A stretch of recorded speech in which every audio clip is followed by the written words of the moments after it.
ଅନ୍ନେରେ କୁତୁ କୁତୁ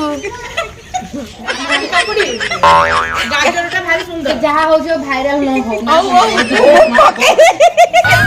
ଆମେ ଆକାଶ ତାରା ଝିକି ମିକିଆ କଳା ହାଣ୍ଡିଆ ଆମେ ଅଧା ରାତି ବି ସତେ उखिया कला हांडिया। तो अभी हम लोग पहुंच गए हैं बस स्टैंड पे, भवानीपाटना बस स्टैंड। ये बस स्टैंड अभी अभी रिनोवेट किया गया है, आप देख सकते हैं कितना सुंदर लग रहा है। ऊपर जो इसका छत है ना वो घुमरा के डिज़ाइन में बना है, आप देखिए अभी बहुत अच्छा लग रहा है। रात का नज़ारा, लाइटिंग वगैरह है और बहुत सारे यात्रियों के लिए बैठने के लिए व्यवस्था है यहाँ पे, देख सकते हैं। और अच्छा लग रहा है, मतलब शाम का वक्त है, एकदम अच्छा ठंडा ठंडा लग रहा है, अच्छा लग रहा है। और ये बस है हमारा दिलदार बस है हमारा। तो सडनली मुझे भुवनेश्वर जाना पड़ा था किसी अर्जेंट काम से, तो हम पूरे फैमिली ही निकल पड़े। पूरे फैमिली यानी मैं, मेरे सैया सुपरस्टार और मेरा शरारती बच्चा। तो हम लोग शाम को 8 बजे भवानीपाटना बस स्टैंड से बस पे चढ़े और सुबह 6 साढ़े 6 बजे तक भुवनेश्वर पे पहुंच गए थे। तो वहाँ पे पहुँचने के बाद सबसे पहले हमने एक स्कूटी बुक किया। एक्चुअली वहाँ पे स्कूटी बुक करना, बाइक बुक करना, ऑटो बुक करना, कैब बुक करना बहुत ही इजी है। ऑनलाइन ऐप से बुकिंग होती है, तो लोग अपने अपने रिक्वायरमेंट के हिसाब से, अपने अपने ज़रूरत के हिसाब से बुक करते हैं। तो हमने एक स्कूटी बुक किया था और वहाँ पे जाने के बाद हमने बहुत बड़ी बड़ी बिल्डिंग देखी और वो कहाँ से शुरू हो रहा था और कहाँ पे ख़त्म हो रहा था वो समझ में नहीं आ रहा था। कौन सा अपार्टमेंट है, कौन सा कॉरपोरेट सेक्टर में यूज़ हो रहा है, कौन सा ऑफिस है, कुछ भी समझ में नहीं आ रहा था। और ये था सम अस्पताल, बहुत बड़ा मेडिकल भुवनेश्वर का। वैसे अभी हमारे शहर भवानीपाटना, हमारा डिस्ट्रिक्ट कलाहांडी भी बहुत डेवलप कर रहा है। हमारे भवानीपाटना पे शहीद रेंडो माझी मेडिकल कॉलेज बन चुका है जो बहुत बड़ा है और बहुत सुंदर सा बड़ा बस स्टैंड भी बन चुका है। तो ये सब देखकर उतना शौक अभी नहीं लगता है, क्योंकि इंसान के पास जो नहीं होता है ना वो देखकर ही शौक होता है। वैसे हमारे पास अभी सब कुछ अवेलेबल हो रहा है हमारे शहर में, हमारे डिस्ट्रिक्ट में बहुत सारे डेवलपमेंट प्रोजेक्ट्स पे काम हो रहे हैं, तो ये सब देखकर उतना शौक नहीं लगा। फिर मैं पहुंच गई अपनी मंजिल पे और जहाँ पे हमको रहने के लिए व्यवस्था किया गया था ना, वो देखने में तो एकदम भूतिया बंगला जैसा लग रहा था, लेकिन अंदर जाने के बाद सब कुछ ठीक ठाक था, एकदम टिप टॉप था। फिर मैं फ़्रेश हो गई और फ्रेश होने के बाद वहाँ पहुँच गई जहाँ पे हम लोगों को रिपोर्टिंग करनी थी। तो ये जो ऑर्गेनाइज हुआ था ना, ये शिशु और महिला विकास मंत्रालय के तरफ से ऑर्गेनाइज हुआ था, इसलिए खाने पीने की व्यवस्था सब कुछ यहीं पे ही, ब्रेकफास्ट से लेकर डिनर तक सब कुछ यहाँ पे ही ऑर्गेनाइज हुआ था। और फिर हम लोग वहाँ पहुँचने के बाद गर्मा गर्म नाश्ता किए, उपमा था, गर्मा गर्म बड़ा था, चटनी, सांभर, तरकारी और मिठाई भी था।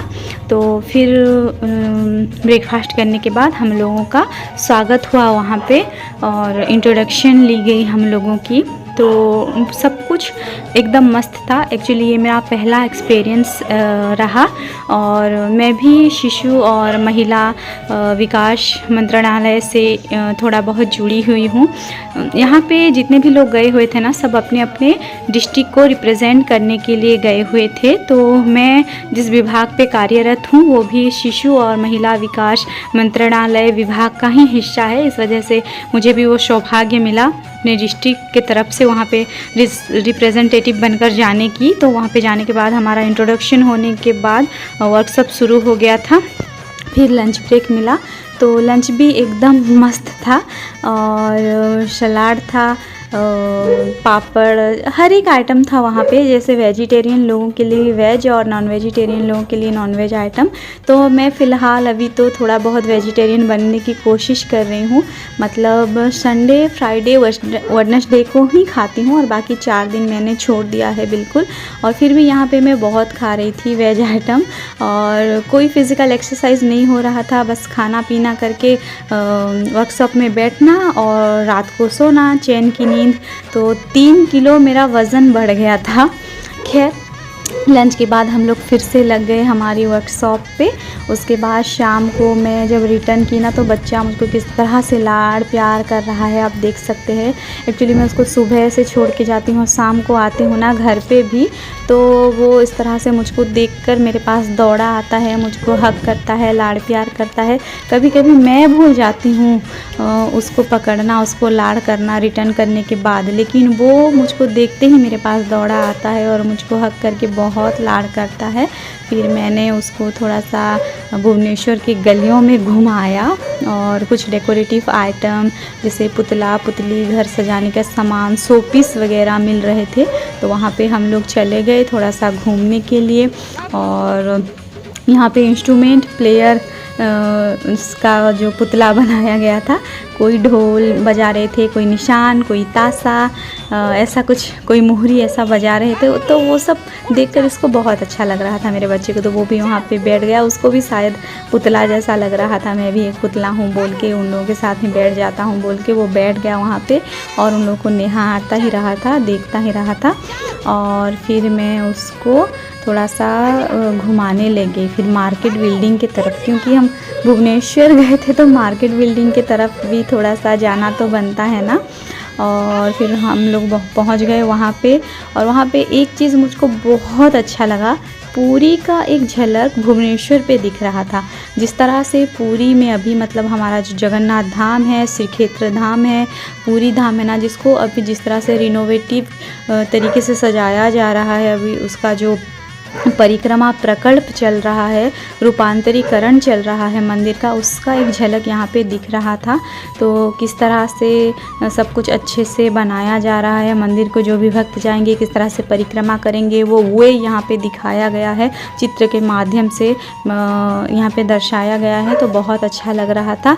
चारों दरवाज़ा आप देख सकते हैं, यहाँ पे सिंह दरवाज़ा सब यहाँ पे दिख रहा था। तो पूरी का झलक साफ साफ भुवनेश्वर पे दिख रहा था यहाँ पे।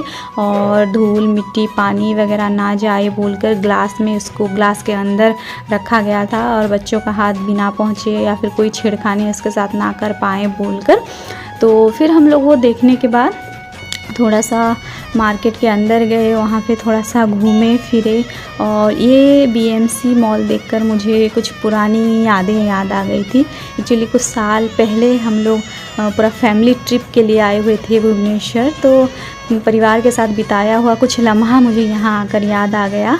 फिर मैंने अपने इमोशन को कंट्रोल किया और थोड़ा सा फिर घूमने फिरने लगे। यहाँ पे बहुत सारे वैरायटी के कपड़े थोड़े से अच्छे रेंज में मिलते हैं बोलते हैं, तो घूम घूम कर हम लोग वही देख रहे थे। और सच में एक से बढ़कर एक आइटम था और प्राइस भी ठीक ठाक ही लग रहा था। फिर रात को मैं आई और मैं दोस्त लोगों के साथ डिनर की, थोड़ा सा वक्त बिताई। तो ये था मेरा एक पूरा busy schedule, out of station का busy schedule, day to night busy schedule. आप लोगों को अच्छा लगा तो लाइक करके अपना प्यार ज़रूर देना।